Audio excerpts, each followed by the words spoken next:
అర్జెంటుగా బ్లడ్ అవసరం ఎవరికుందో తెలుసుకుంటారు. ఏ ఆసుపత్రిలో ఉన్నారో కనుక్కుంటారు. వారి ఫోన్ నెంబర్ తీసుకుని హీరో ఫ్యాన్స్ అసోసియేషన్ తరపున బ్లడ్ బ్యాంకులు నిర్వహిస్తున్నామని నమ్మిస్తారు. చెప్పిన అమౌంట్ పే చేస్తే బ్లడ్ ప్యాకెట్లు పంపిస్తామంటారు. తీరా ఆపరేషన్ టైంకి ఫోన్ చేస్తే వారి నెంబర్ స్విచ్ ఆఫ్ వస్తోంది.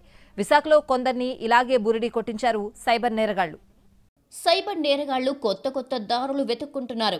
జనం వీక్నెస్ ని ఆసరాగా చేసుకుని మోసాలు చేస్తున్నారు. చివరికి హాస్పిటల్స్ లో ఉన్న పేషెంట్లను సైతం వదలడం లేదు.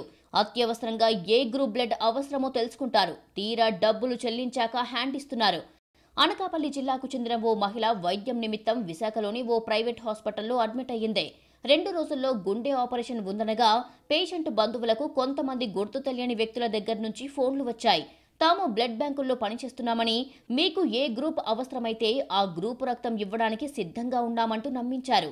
అంతేకాదు పేషెంట్లకు నమ్మకం కలిగేలా ఓ హీరో ఫ్యాన్స్ అని, కావలసినన్ని యూనిట్ల బ్లడ్ ఇవ్వడానికి సిద్ధంగా ఉన్నామని మాయమాటలు చెప్పారు. అది ఈ నెంబర్కి మరి మన ఫ్యాన్స్ అందరూ ఏం చేస్తారో మీరే చేయండి. డబ్బుల కోసం మ్యాటర్ కాదు అక్కడ. ఈ ప్రాణాల కోసం అబద్ధాలు మాట్లాడి ఈ ఎదవని బెండి తీసేద్దాం.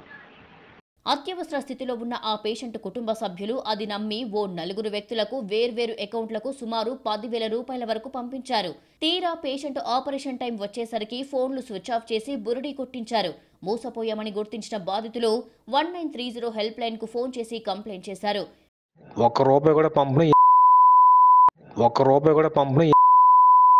పేషెంట్ల ప్రాణాలతో చెలగాటమాడుతూ ఇలా ఎంతో మందిని మోసం చేశారు సైబర్ చీటర్లు.